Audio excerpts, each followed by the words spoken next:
The drill bit bites, not into rock, into time, a steel needle, turning slowly, chewing its way beneath our feet past soil, past roots, past the last reach of rain.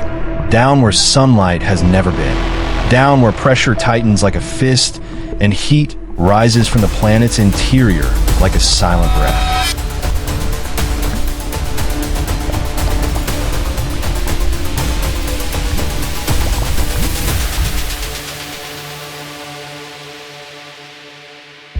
We imagine Earth's surface as home, but the surface is a skin, thin, fragile, temporary. Below it lies a vast darkness we barely know how to name. A realm of fractured stone, ancient water, trapped gases, and chemistry still in motion. A place that should be sterile, starved, dead. And yet, when we drill deeper, the story changes. At first, there are hints.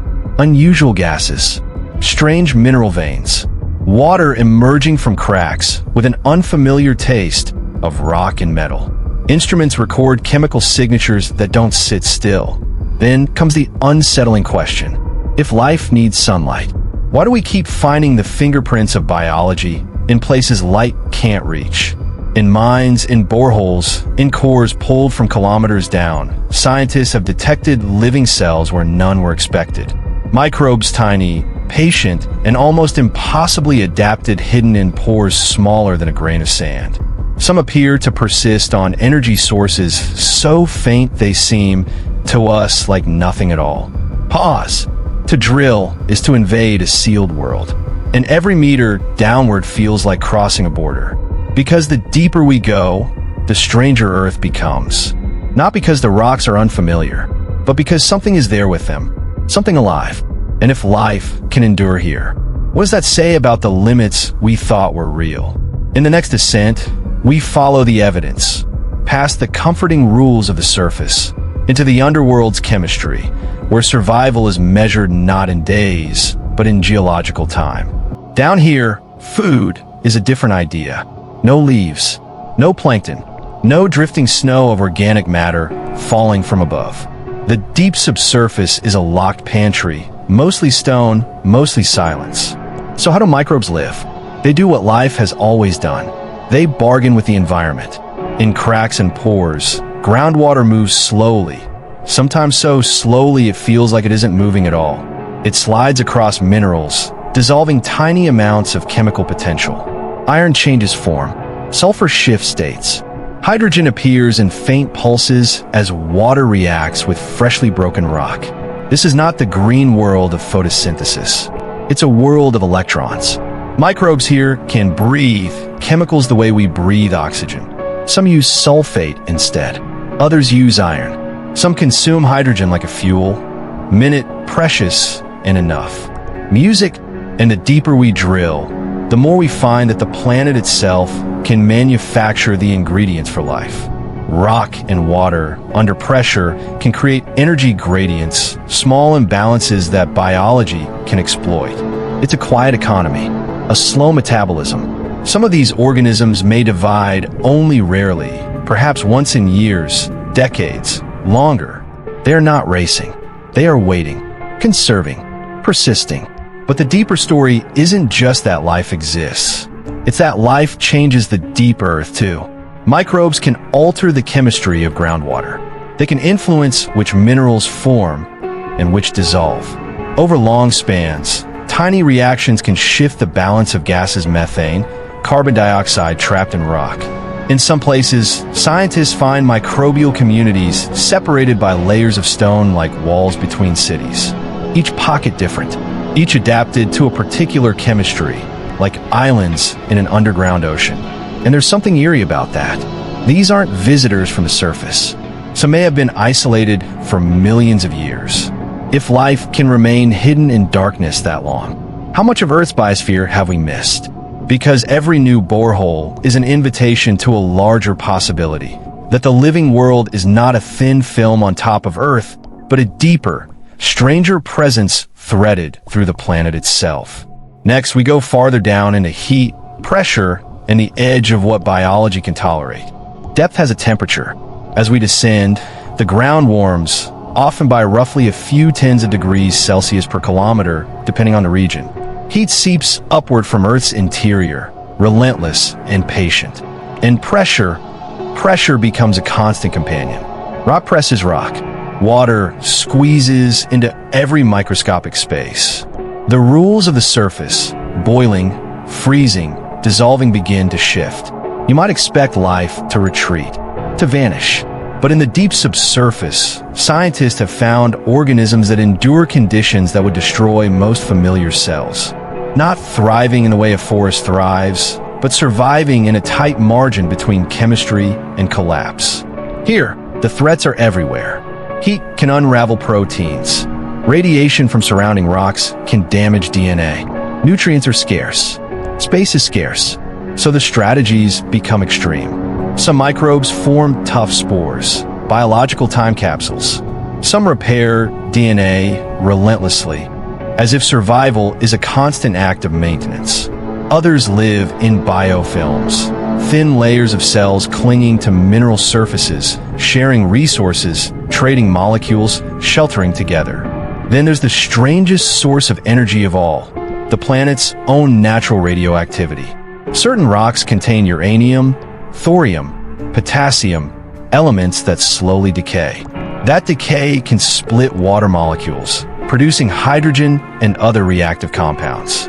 A small, steady trickle of fuel, generated not by the sun, but by Earth's atoms changing over time. A kind of underground battery, charging for millions of years. In some deep environments, scientists suspect that radiolysis, this splitting of water, can help sustain microbial life even when other energy sources are scarce. It's a thought that reorients the mind. Life fed by stone. Life powered by decay. Life existing not because Earth is warm and bright, but because Earth is active. Music swells, then softens. And yet, as we approach greater depths, a boundary looms, uncertain, variable, and still debated. At some point, heat and pressure should end the story. But where is that line? In the next part, we confront the limits, how deep life might go, and why the answer matters far beyond our own planet. The question sounds simple. How deep can life exist? But the deeper we drill, the more that simplicity dissolves. Life's limit isn't marked by a single temperature or a single pressure. It depends on water availability, on chemistry, on the tiny architecture of pores and fractures that give cells room to occupy. In some places, rock is too tight, no pathways, no shelter. In others, water flows through faults like hidden veins. Scientists talk about the deep biosphere as if it's one thing, but it may be many worlds stacked beneath one another, separate ecosystems, each tuned to the rock it inhabits, each shaped by a different suite of reactions. And when drilling cores rise to the surface, they carry evidence, cells, DNA fragments, metabolic signatures. But they also raise suspicion. Could those microbes be contamination? Stowaways from a surface? So the work becomes meticulous. Sterile tracers, careful sampling, independent confirmations. Because the claim is extraordinary, life miles underground. Yet the evidence keeps accumulating. Living communities have been reported in deep mines, in boreholes, in marine sediments far below the seafloor. Cells are found in fractures where water has been trapped for ages. Metabolism is detected where energy appears barely sufficient to maintain existence. And then comes the unsettling possibility. If Earth can host life in its deep interior, then Earth is not unique in the way we thought. Because other worlds have rock. Other worlds have water, past or present. Other worlds have internal heat. The deep biosphere becomes a bridge in the imagination. From our planet's buried habitats, to the hidden oceans of icy moons, to the ancient subsurface of Mars, to any world where water meets stone and chemistry can do its quiet work. The surface may be hostile, frozen, airless, irradiated, but beneath could be different. And that idea changes the map of where we search for life. Not in forests, not in fields, but in cracks, in pores, in darkness. In the next descent, we return to Earth's drill holes and ask, what are these organisms actually doing down there, day after day, year after year, when life seems almost too slow to be called life at all? Imagine living on the edge of existence, not with hunger or predators or seasons, but with scarcity so complete that time itself becomes the main resource. Down here, a microbe may wait in the dark, surrounded by minerals older than the dinosaurs, using energy in quantities so small our surface instincts struggle to grasp it. What does it mean to live when your metabolism is nearly silent? Scientists describe cells in deep environments that appear to persist with minimal activity, maintaining membranes, repairing damage, keeping the machinery of life from falling apart. In some cases, communities may be dominated not by growth, but by survival, an ecology of endurance. And yet, endurance leaves marks. Chemical gradients shift where microbes feed. Gases change composition. Isotopic signatures, subtle fingerprints, hint that biology is at work.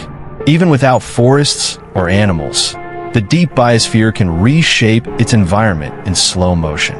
There's also community. We're used to thinking of life as competition. But in the deep earth, cooperation can be everything. One microbe's waste becomes another's meal. Molecules pass between neighbors.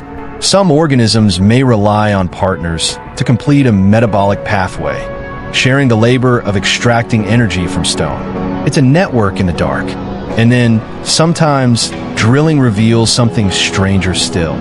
Diversity where we expected monotony. Different lineages, different strategies, different histories, suggesting that the deep earth is not one refuge, but many.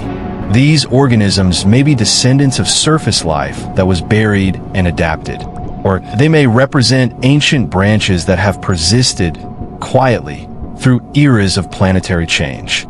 Music rises, then stops, but every time we pull a core, we're still peeking through a keyhole. We sample a point, a narrow cylinder of rock, a momentary glimpse. Most of the subsurface remains untouched, unobserved, and hard to interpret. So the mystery holds, how much life is there? How is it distributed? And how does it endure for so long? In the final part, we step back from the drill rig and face the deeper implication that the planet's living zone might be far larger than the world we see. From above, Earth looks alive because it is bright. Blue oceans, green land, white clouds drifting like breath. But that picture may be incomplete.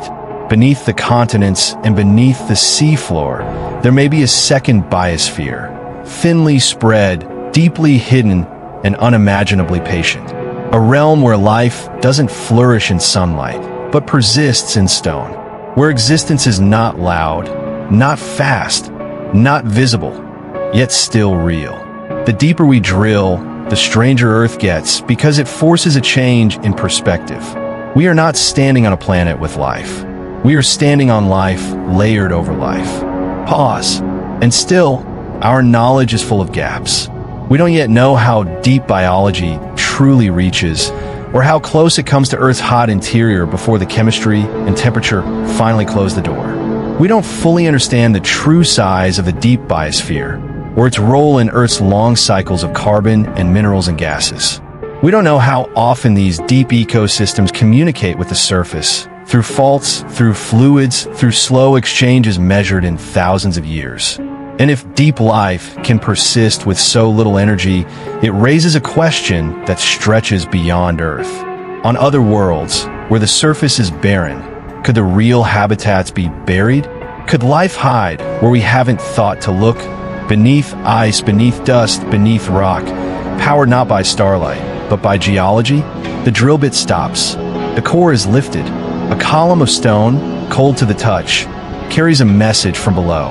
Not a roar, a whisper, that the boundary between living and non-living is not always drawn in light. Sometimes it's drawn in darkness. And the open question remains, waiting underground with everything else.